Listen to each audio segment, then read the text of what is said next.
वाराणसी के मणिकर्णिका घाट से जुड़े मंदिर तोड़े जाने का मामला अब केवल स्थानीय विवाद नहीं रहा, बल्कि इसने पूरे देश की राजनीति में उबाल ला दिया है। इस मुद्दे पर सियासी घमासान तेज हो गया है और कांग्रेस तथा भारतीय जनता पार्टी आमने सामने आ चुकी है। कांग्रेस ने इसे राष्ट्रीय स्तर का मुद्दा करार देते हुए नई दिल्ली स्थित कांग्रेस मुख्यालय में प्रेस कॉन्फ्रेंस आयोजित की। उत्तर प्रदेश कांग्रेस अध्यक्ष अजय राय ने केंद्र और राज्य सरकार पर गंभीर आरोप लगाए और मामले में जिम्मेदार अधिकारियों की जवाबदेही तय करने की मांग की। उन्होंने इसे हिंदुओं की आस्था पर प्रहार बताया।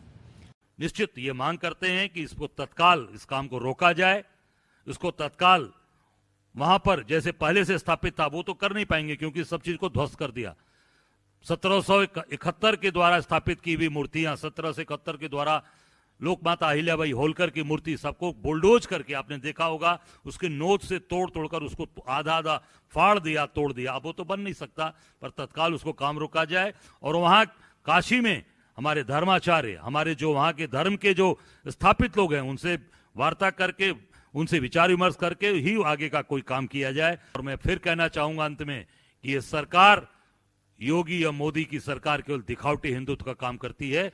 ये पूरी तरीके से नास्तिक है, नास्तिक तरीके से ये काम कर रहे हैं और पूरी तरीके से ये हिंदू जो भावनाएं हैं उसको आहत किया और बनारस की जो हमारी मान्यताएं हैं, जो हमारी मर्यादाएं हैं, उसको पूरी तरीके से विध्वंस करने का काम किया। कांग्रेस के हमले के बाद बीजेपी भी बैकफुट पर नजर आई।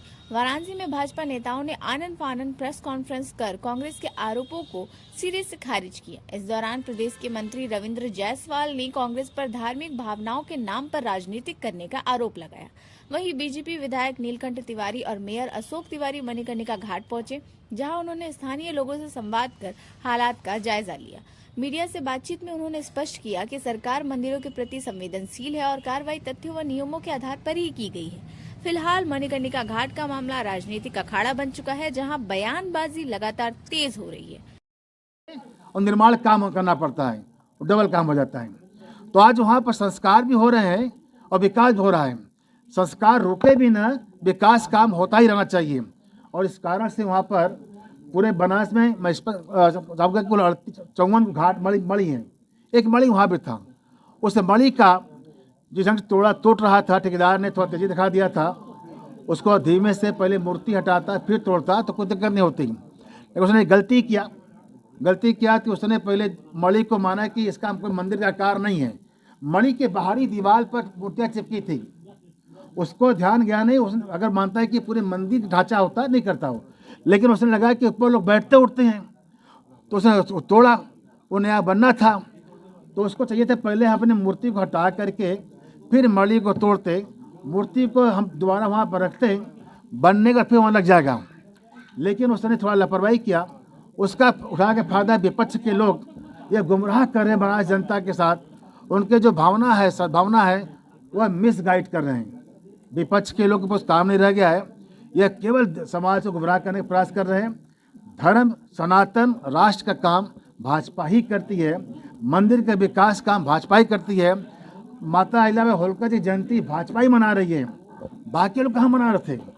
और इस कारण से माता अहिल्याबाई हम सबके मान शान सम्मान है, उनकी जयंती तक मनाते हैं हम लोग।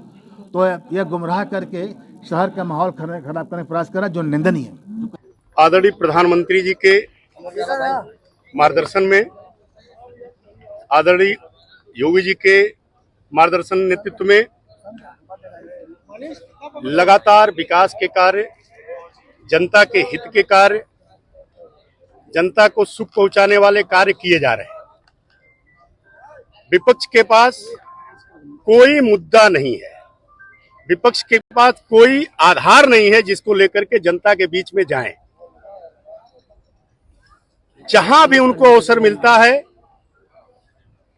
विकास में अवरोध उत्पन्न करने का वो काम करते हैं।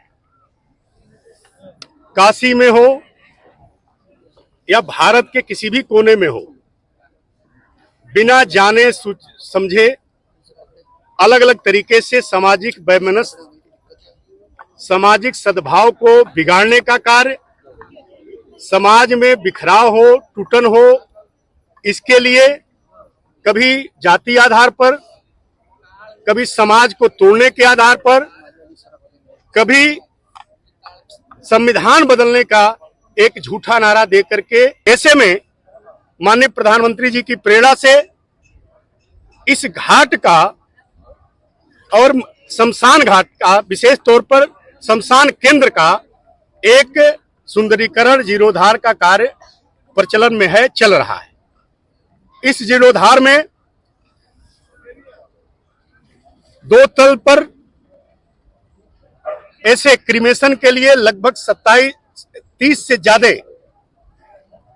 35 के आसपास, 37 के आसपास क्रीमेशन के लिए स्थल तय किए जाएंगे, ताकि जो अपने पुण्यात्माओं को लेकर के यहाँ पर आते हैं अंतिम संस्कार करने के लिए, उनको प्रतीक्षा न करने पड़े।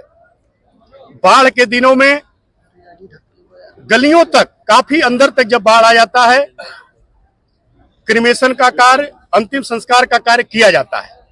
मजबूरी है, जगह नहीं है।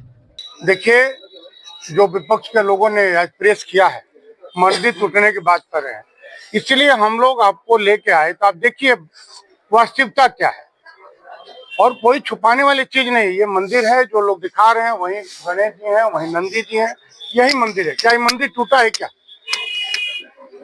मेरा सबसे व्यक्तिगत मैंने ये सवाल है कि राजनीति करिए, आप जो सही है वो करिए, मिथ्या आरोप मत लगाइए, समाज को मत बांटिए, सनातन को मत बांटिए, सनातन को बदनाम मत करिए।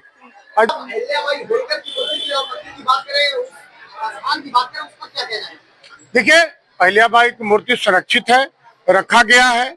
जब घाट बन के शुरू हो जाएगा, 2023 से बनना चालू हुआ था, उस समय क्या हुआ, बरसात आ गई, कुछ समस्याएं आ गई। यहाँ पे गलियों में कैसे काम होता आपको पता है। वाइब्रेशन से मंदिर मूर्ति हट गई है, उसको संरक्षित किया गया है। जिस दिन होगा सबसे पहला उसको जिस स्वरूप में था उस स्वरूप में रखा जाएगा। हाँ, ये भी आरोप लगा रहे हैं कि विकास तो हो रहा है, लेकिन विरासत के साथ बनारस में खिलवाड़ हो रहा है। मैं तो एक शब्द कहना चाहता हूँ, आप ही बनारस रहने वाले हैं ना, आप बताइए कहीं कुछ ऐसा हुआ है क्या? एक कोई घटना बता दे। मैं जिम्मेदारी पूर्वक मैं पूछ रहा हूँ कि एक कोई भी आप लोग हैं या एक भी कोई घटना बता दे, कोई विरासत के साथ छेड़खानी हुआ है क्या? काशी विश्वनाथ मंदिर बना, जब बना लोगों ने विरोध किया। क्या जो पुराने घरों में लोग कब्जा किए हुए थे, जो मूर्तियां निकली, संरक्षित है कि नहीं? देवी अहिल्याबाई का मूर्ति लगा है कि नहीं लगा है? आप जाके देखिए, आदि शंकराचार्य की मूर्ति लगा है कि नहीं लगा है? जो घरों में मूर्तियां रखा गया था वो संरक्षित करके मंदिर में रखा गया कि नहीं रखा गया? केवल आरोप लगाना और कोई आपकी जिम्मे काम नहीं है।